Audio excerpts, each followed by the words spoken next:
সংসদে সংরক্ষিত নারী আসনে নির্বাচিত সাংসদদের এলাকা নিয়ে একটা জটিলতা সৃষ্টি হয়েছে মনে হচ্ছে। তো সংসদে এনসিপির আক্তার হোসেন একটা অভিযোগ করেছেন যে সংসদে আম, সরকারি দলীয় নারী সদস্যরা সংরক্ষিত আসন থেকে, তো ওনারা বেছে বেছে বিরোধী দলীয় সাংসদদের, সংসদ সদস্যদের এলাকাতে নানা রকম কাজকর্ম বা বরাদ্দ পাচ্ছেন।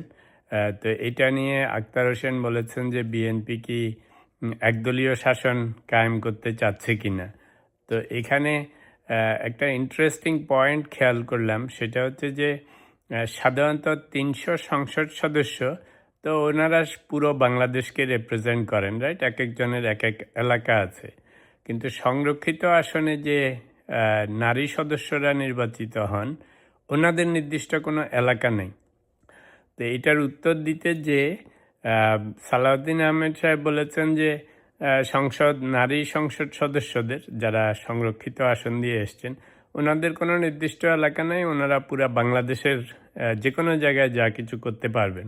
তো এখন লজিক্যালি ধরেন একজন নারী সদস্য যদি কথার কথা কুমিল্লার থেকে আসলো, তো উনি তো আর বরিশাল যাবেন না ওনার উন্নয়ন প্রকল্প করতে, আনলেস ওখানে ফ্যান্সি কিছু হচ্ছে ওনার নাম জড়াতে চান, উনি তো ওনার এলাকাতেই যাবেন। এখন উনি কুমিল্লার যেই এলাকায় যাবেন সেখানে তো অলরেডি একজন সংসদ সদস্য আছেন, তো সেখানে একটু বাঘে মহিষের লড়াই হবে। সংরক্ষিত আসনে যে সমস্ত নারী সদস্য, সংসদ সদস্য নির্বাচিত হন, ওনারাও কিন্তু নির্বাচিত সংসদ সদস্যদের মতো ফুল সংসদ সদস্য। ডিফারেন্স হচ্ছে ওনারা সিলেক্টেড আর অন্যরা হচ্ছেন ইলেক্টেড। প্রতিমন্ত্রী মীর শাহ আলম বলেছেন যে না, কাউকে কোনো ফেভার করা হচ্ছে না। ধরেন এক এলাকার জন্য যে বরাদ্দ দিবে সেটা তো আর 2 এমপিকে একসাথে দিবে না। তো এদের আক্তার হোসেনের কমপ্লেন যেটা বোঝা যাচ্ছে যে সরকার দলীয় নারী সংসদ সদস্যকে, ওই সংরক্ষিত আসনের, ওনাকে বরাদ্দ দেয়া হচ্ছে, অথচ বিরোধী দলের সংসদ সদস্যকে দেয়া হচ্ছে না। তো বুঝতে পারতেছেন প্যাচটা কোথায়।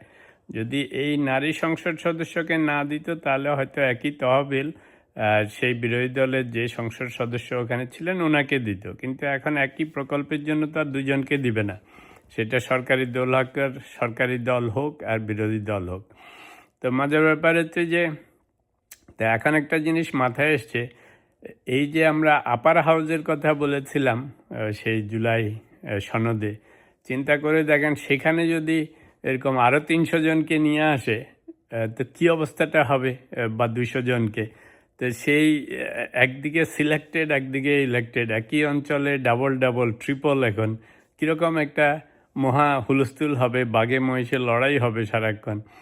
লাভের মধ্যে তো কিছুই হবে না, উল্টা ফান্ড নিয়ে, ক্ষমতা নিয়ে কত রকমের মারামারি হবে, টানাটানি হবে, কাড়াকাড়ি হবে, এখন যেমন হচ্ছে অল্প কয়েকজন সংরক্ষিত নারী সংসদ সদস্যদেরকে নিয়ে।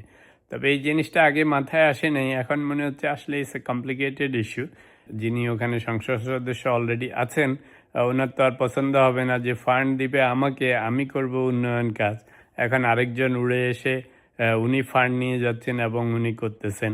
আর সেটা যদি হয় উল্টা পার্টির, তাহলে তো আর সমস্যা হওয়ারই কথা। তো এই জিনিসটা আমার মনে হয় সরকার, যদিও সংসদ সদস্যরা সংরক্ষিত আসনে, যেহেতু ওনারা ফুল সদস্য